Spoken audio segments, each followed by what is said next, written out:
Alors, bah, on n'a pas fait beaucoup de trades en plus hein, depuis le début de semaine, puisque là on est le mercredi, et puis donc on avait fait la vidéo, on l'avait fait le lundi. On a juste fait une petite perte avec le trade qui était bien parti, et puis on a pris un break-even, mais splitté, puisque c'était un break-even où c'est descendu très très fort d'un coup. Et donc là on est en position, puisqu'on est re-rentré sur le gold après s'être fait donc toucher de façon très dynamique un break-even. Donc sur le gold on a donc effectivement un trade en cours bien parti, et aussi sur le USD CAD on a aussi un trade qui est très bien parti. On tente la contre-attaque de la cassure d'une épaule tête-épaule inversée, d'une épaule tête-épaule, la contre-attaque. Et on va voir ce qui va se passer. On a vu qu'il y a un biseau qui s'est formé, on va voir ça. Donc sur l'USD CAD, on a une épaule tête-épaule qui casse à la baisse. Finalement, nous on tente la contre-attaque pour des raisons liées à notre KC4 H2 en mode opti. Bon, vous savez pas ce que c'est, mais bon, c'est un niveau expert. Et puis donc on avait pris 100 € de stop, plus on avait rajouté 50 € de stop, on a eu le stop ici. Donc on a rajouté à peu près au milieu. Donc ensuite on a fait le break-even global, voilà, pour 5,34 € ici. Hein, puisqu'on a un trade qui perd 22,95 € et un qui gagne à peu près 27 €, voilà, c'est à peu près ça. Donc on va attendre, hein, on a ces deux trades en position, ça fait 750 € de gain, on est à 10 500, donc il y a des chances vraiment qu'on puisse le réaliser avec l'un ou l'autre, le FTMO, ou les deux, hein, si on atteint en même temps un niveau de capital de 11 000, on coupera et on aura donc réalisé le FTMO.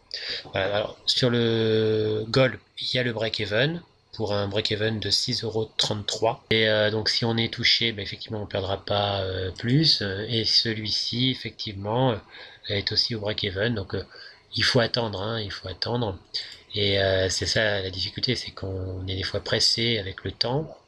Mais là on a encore un peu de temps, donc on va prendre le temps de surveiller ces trades. Alors dans la première phase, on avait remarqué un problème de psychologie un petit peu lié au FTMO, une petite tension qui faisait qu'on prenait les trades, les gains assez vite pour revenir au point d'équilibre et qu'on ne voulait pas tenir des trades alors qu'il y a des possibilités de gagner le FTMO déjà.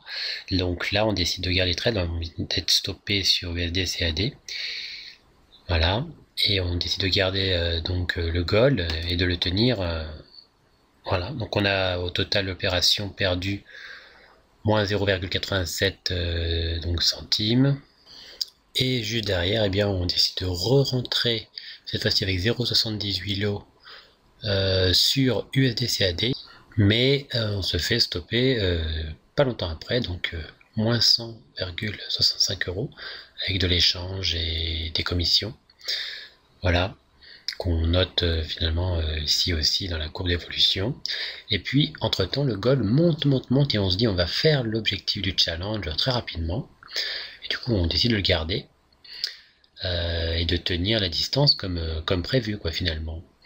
Mais ça va pas se passer tout à fait comme ça, puisqu'il va y avoir, donc on va se rapprocher très proche finalement, on s'aperçoit qu'on rebondit, qu'on redescend, qu'on fait un scénario qu'on devait repréciser notre ligne rouge en bas, puis ça remonte, ça respecte le scénario, puis ça rebaisse. Alors là, il fallait tenir l'idée quand même, parce qu'on se disait que là, on avait le trade pour réussir le FTMO et qu'on avait déjà passé plusieurs occasions. Et puis là, on s'approche et puis on s'aperçoit qu'on a mal calculé, qu'il faut rajouter, donc qu'il faudrait gagner dans les 1365,31. Et que peut-être, au fur et à mesure, finalement, c'est pas tout à fait l'objectif qu'on a.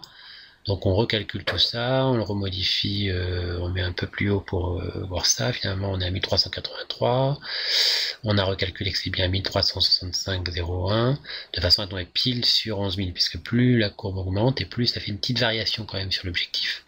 Donc on le remodifie et on trouve effectivement le calcul approprié pour gagner à peu près 50 centimes de plus au cas où on était splitté ou qu'il se passait quelque chose. Et on se prépare, on attend, voir un petit peu si l'objectif va se réaliser vraiment, quoi, parce qu'on se pose toujours la question à ce moment-là. Et eh bien on attend que ça se réalise, ça s'allume en vert, on se dit bah ça va quand même le faire. En plus, on a un potentiel jusqu'à très très haut sur cette configuration, et hop, voilà, l'objectif est fait, on est à 11 000,52, donc 52 centimes de plus que l'objectif. Donc finalement, on m'avait lancé un défi de réaliser ce FTMO, c'est chose faite, effectivement, hein, j'ai un peu un esprit de compétition, donc effectivement, je voulais tenter de voir un petit peu avant de proposer éventuellement le FTMO à mes élèves, puisqu'effectivement, c'est quelque chose qui est très formateur, parce que vraiment, les objectifs vous mettent en tension, vous apprennent des choses, et donc si le professeur propose ça à ses élèves, il doit réussir lui-même avant. Donc on voit dans l'historique, on a vu dans l'historique qu'on a gagné 1365,83, qu'il y avait de l'échange, et donc voilà, ça fait directement l'objectif 11 052, c'est bien ça, donc on a bien tout rempli au niveau des tableaux et des courbes d'évolution. Le défi du challenge est rempli, on va aller voir sur le site du challenge pour voir si les objectifs sont respectés, donc sur le site du FTMO. Voilà, on arrive sur le site du FTMO et on voit que il y a un autre compte qui est la vérification. Voilà, donc en fait, le challenge c'est celui-ci et il est donc validé puisque on a atteint 11 000,52. Donc ça va être le compte de la vérification qui donc est la deuxième étape de sélection. Donc nous on voulait faire surtout le challenge pour voir si c'était réalisable et si c'était un défi qui était réalisable avec la méthode que j'utilise. Voilà, donc on voit qu'effectivement il y a eu cette psychologie qui est entrée en ligne de compte. Donc challenge égale tension liée à un objectif et à une fin. On n'a que 30 jours pour faire tout ça. Et finalement, donc pendant ce temps-là, effectivement, il y a eu plusieurs fois l'occasion de remonter d'une perte, enfin d'un ensemble de pertes, pour atteindre directement l'objectif. Et à chaque fois, prise de gain pour revenir à l'équilibre, se remettre en bonne posture pour essayer de faire un trade qu'on pourra tenir, mais ça n'a pas permis de le réaliser tout de suite. Il y a eu des pertes ensuite qui se sont accumulées, reprise de gain pour revenir essouffler un peu, et ainsi de suite.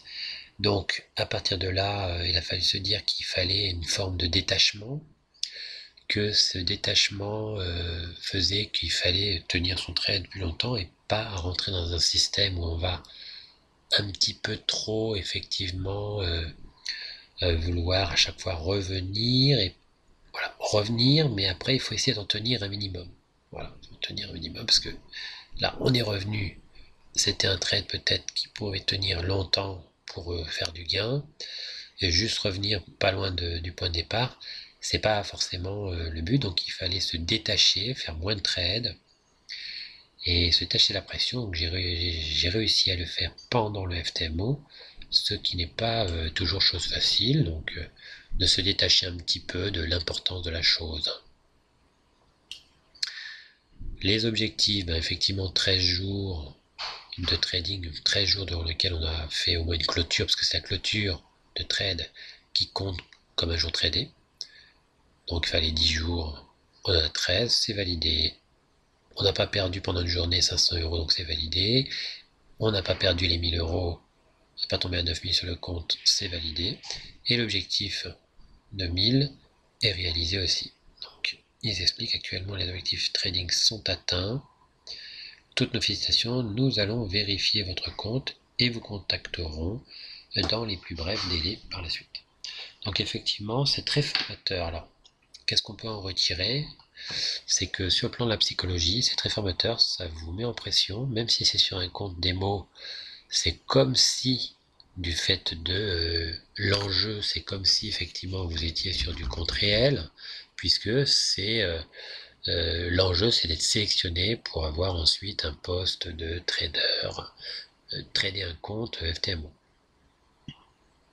Il y a une pression sur objectif, donc du coup ça donne vraiment une perspective comme si c'était de l'argent réel, et donc c'est très formateur, et l'avantage c'est que vous investissez une petite somme pour finalement vous former, alors que quand vous tradez votre propre argent, si vous avez 10 000 euros sur votre compte de trading et que vous êtes en plein apprentissage, vous risquez de perdre les 10 000 euros. Et ça, c'est très important. J'ai déjà eu des élèves qui, effectivement, avaient un certain capital, imaginez 10 000 euros, et ils apprennent, puis au moment où je leur dis qu'il faut mettre un petit capital de trading pour faire le suivi de coaching, après le suivi de coaching, d'apprentissage de la technique, il faut faire le suivi du trading vraiment, et ce suivi du trading se fait sur un petit compte, de façon à avoir plusieurs chances, parce que si vous grillez un petit compte, vous pouvez en mettre un autre et ainsi de suite, vous mettez plusieurs petits comptes, vous avez plusieurs vies